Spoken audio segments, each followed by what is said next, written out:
রাজনৈতিক নেতা, আমার রাজনৈতিক অভিভাবক, যার হাত ধরে আমি রাজনীতির পথে চলা শিখছি। আপনারা সবাই জানেন 5 আগস্টে আমার বোন জামাই শহীদ খন্দকার মামুন বিপ্লব শহীদ হয়েছেন গুলি খেয়া।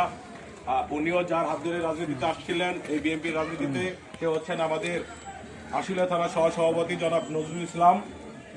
আমি তার হাত ধরে রাজনীতিতে এসেছি।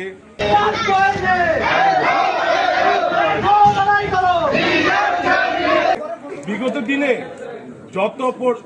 যত ধরনের অত্যাচার বিএনপি হয়েছে, এইটার আক্ষেপ কিন্তু সবার ভিতরে আছে, আমাদের ভিতরে আছে, কিন্তু এই 15-16 মাসে আমরা কারো উপরেই দেখাই নাই। কারণ বিএনপির রাজনীতি কোনো সহিংসতার রাজনীতি না, বিএনপির রাজনীতি মানবতার রাজনীতি।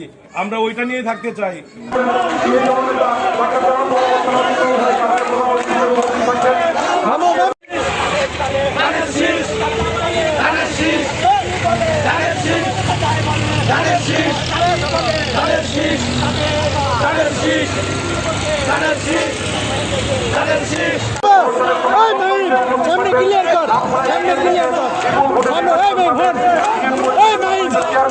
নেতৃবৃন্দ, সামনে উপস্থিত ভাই বোনেরা, সকল সালাম, আসসালামু আলাইকুম।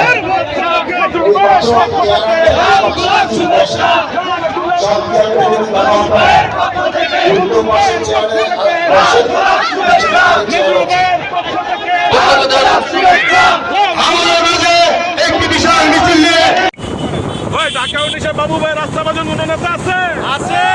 ওই বাবু ভাই ভালোবাসা এমন কোন নেতা আছে? ওই বাবু ভাইয়ের কাছের মানুষ, আপন মানুষ আছে?